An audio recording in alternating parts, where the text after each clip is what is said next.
ଆସନ୍ତୁ ଆଜି ଟିକେ କଥା ହେବା 2012ରେ ଆସିଥିବା ଓଡ଼ିଆ ଫିଲ୍ମ ବ୍ୟାଡ୍ ଗର୍ଲ ବିଷୟରେ। ହଁ, ବ୍ୟାଡ୍ ଗର୍ଲ ମନେ ଅଛି ସେ ଫିଲ୍ମଟା। ଆମ ପାଖରେ ଏହାର କିଛି ମୁଖ୍ୟ ଲୋକମାନଙ୍କ ବିଷୟରେ ମାନେ କିଏ ତିଆରି କଲେ, କିଏ ଅଭିନୟ କଲେ, ସେ ବିଷୟରେ ତଥ୍ୟ ଅଛି। ଆଚ୍ଛା। ତ ଚାଲନ୍ତୁ ସିଆକୁ ନେଇ ଟିକେ ଦେଖିବା ଏ ଫିଲ୍ମ ପଛରେ କ'ଣ ସବୁ ଥିଲା।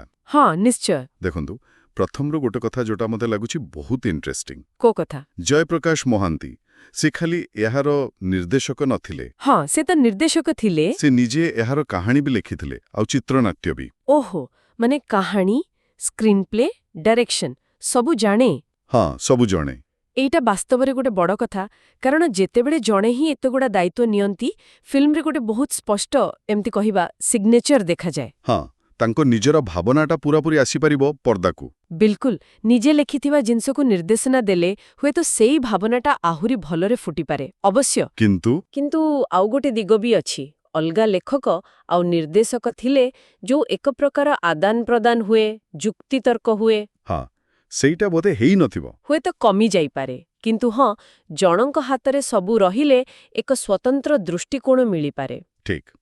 ଆଚ୍ଛା, ଏହାର ପ୍ରଯୋଜକ ଥିଲେ ପ୍ରଭାତ କୁମାର ପ୍ରଧାନ। ହଁ, ଆଉ ସଣାପ ସେଟା ଲେଖିଥିଲେ ବିଜୟ ମଲ। ବିଜୟ ମଲ, ଜଣାଶୁଣା ନା। ସଳାପ ତ ଗୋଟେ ଫିଲ୍ମର ମାନେ ଜୀବନ।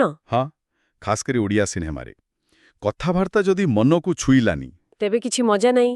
ଚରିତ୍ରମାନେ ଜୀବନ୍ତ ଲାଗିବେନି। ଜୟପ୍ରକାଶ ମହାନ୍ତିଙ୍କ କାହାଣୀ ସହ ବିଜୟ ମଲ୍ଲଙ୍କ ସଣାପ କେମିତି ମିଶିଥିବ ସେଟା ଦେଖିବାର କଥା।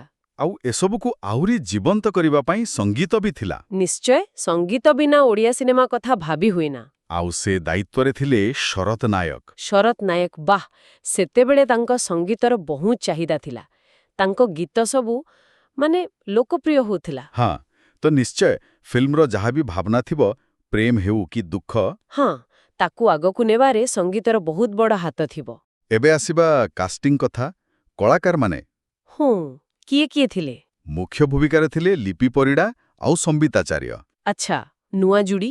ହଁ, କିନ୍ତୁ ତାଙ୍କ ସହିତ ଯୋଉ ତାଲିକା ଅଛି ନା, ସେଇଟା ଦେଖିବା ଭଳିଆ। କୁହନ୍ତୁ। ବବଲି, ଦୀପନ, ମିହିର ଦାସ, ଅପରାଜିତା ମହାନ୍ତି, ବିଜୟ ମହାନ୍ତି।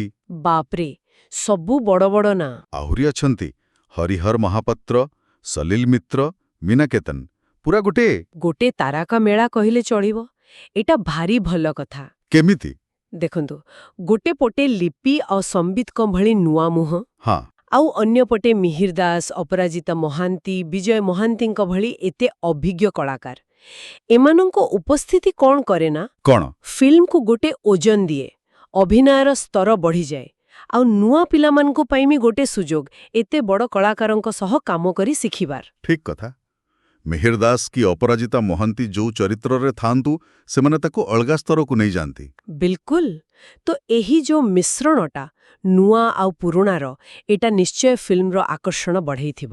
ତେବେ ସବୁକିଛିକୁ ଏକାଠି ଦେଖିଲେ ବ୍ୟାଡ୍ ଗର୍ଲ 2012 କେମିତିକା ଥିଲା? ହଁ, ସଂକ୍ଷେପରେ ଯଦି କହିବା, ଜୟପ୍ରକାଶ ମହାନ୍ତିଙ୍କ ହାତରେ କାହାଣୀ, ସ୍କ୍ରିନ୍ ପ୍ଲେ, ନିର୍ଦ୍ଦେଶନା, ପ୍ରଭାତ କୁମାର ପ୍ରଧାନଙ୍କ ପ୍ରଯୋଜନା, ବିଜୟ ମଲ୍ଲଙ୍କ ଦମଦାର ସଣାପ, ଶରତ ନାୟକଙ୍କ ମନଛୁଆ ସଙ୍ଗୀତ।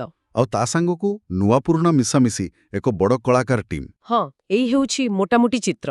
ଆମ ପାଖରେ ଥିବା ତଥ୍ୟ ତ ଏଇଆ କହୁଛି।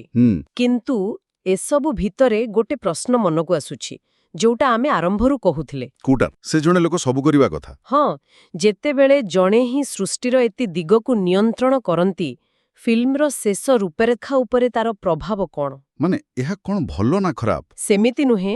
ଏହା କ'ଣ ଗୋଟେ ବହୁତ ବ୍ୟକ୍ତିଗତ, ଗୋଟେ ଅନନ୍ୟ କଳାତ୍ମକ ଦୃଷ୍ଟି ଦେଇପାରେ, ଯାହା ବୋଧେ ବହୁତ ଲୋକ ମିଶିକଲେ ସମ୍ଭବ ହୁଏନି? ହଁ, ସେଇଟା ଗୋଟେ ଦିଗ।